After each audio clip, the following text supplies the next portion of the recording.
What's up, and welcome into a new edition of Mountaineer Mafia.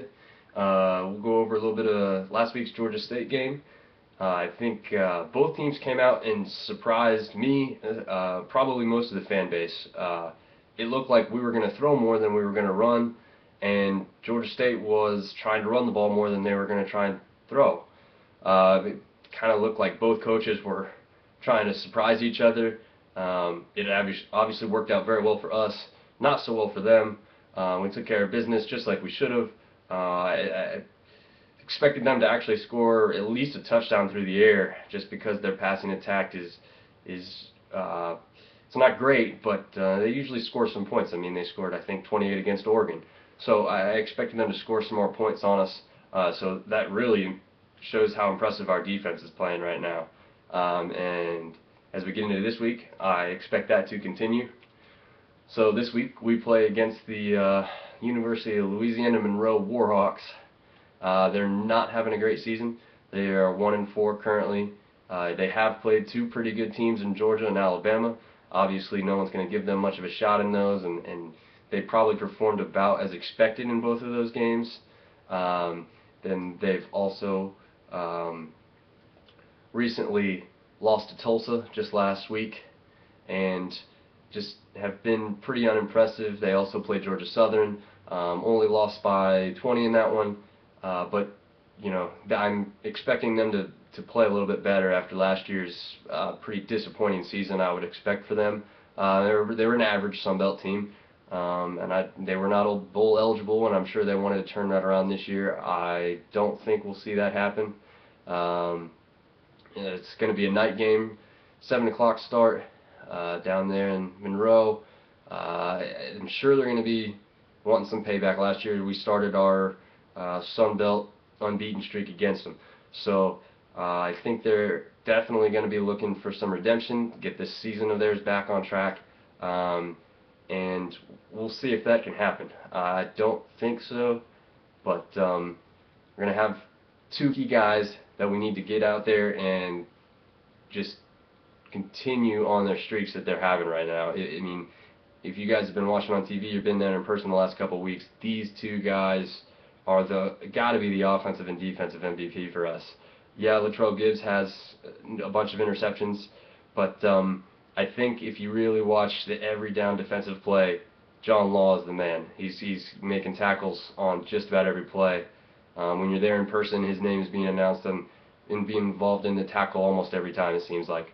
So we got to continue to have a great performance out of John Law, and obviously we got to set up the run game with Marcus Cox again this week. And I don't think we'll have much of a problem with the run game, especially if we keep mixing it up like we did last week. That first play call last week was brilliant. I think Georgia State expected us to set up the run with Marcus on that very first play, and instead Lamb threw a beautiful deep ball, and Malachi caught that thing and almost took it to the house there on that very first play. So I think with what we've shown from just last week, a lot of people are going to be wondering where we're going to go next. Are they going to try to reestablish the run real heavy? Are they going to throw more often? Are they going to mix it up real well like they did last week against Georgia State?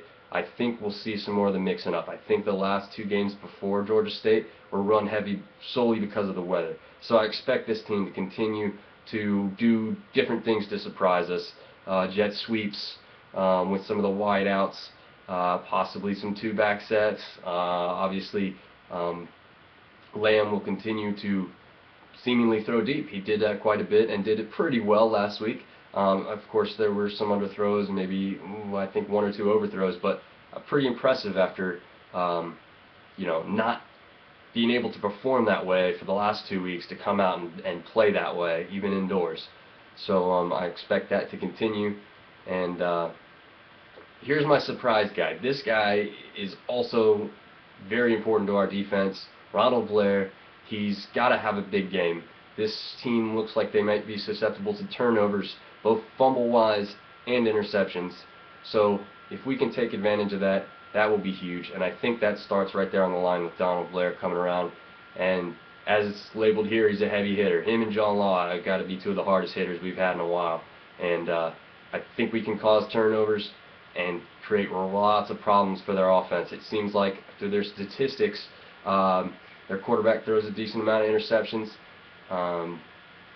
and their running back really doesn't have that many yards on the season. Their leading rusher. So what I'm guessing is that leads to a poor offensive line. So if our strong defense can take care of a poor offensive line, I expect big things from us this weekend. And I expect our win streak to continue. I expect us to come out probably. I'm going to say we'll end up with upwards of 30 points. I'm going to say we're probably going to have 31 points this week, and I don't know. I see their offense struggling, especially if our defense continues to play this well. I'd say they'd be lucky to get 10 points. So I see something just similar in final score-wise to what we saw last week. I don't know if we'll be quite as dominant as far as time of possession and the score quite the same, but I think much of the similar game setup as far as our domination will show up in statistics after it's all said and done.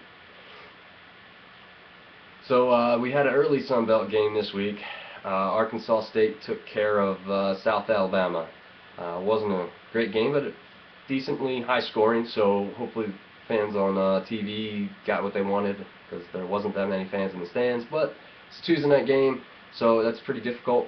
So, you know, it is what it is. Hopefully that doesn't carry over to App too often in the future. Georgia State takes on Ball State this week. Both teams not doing too well.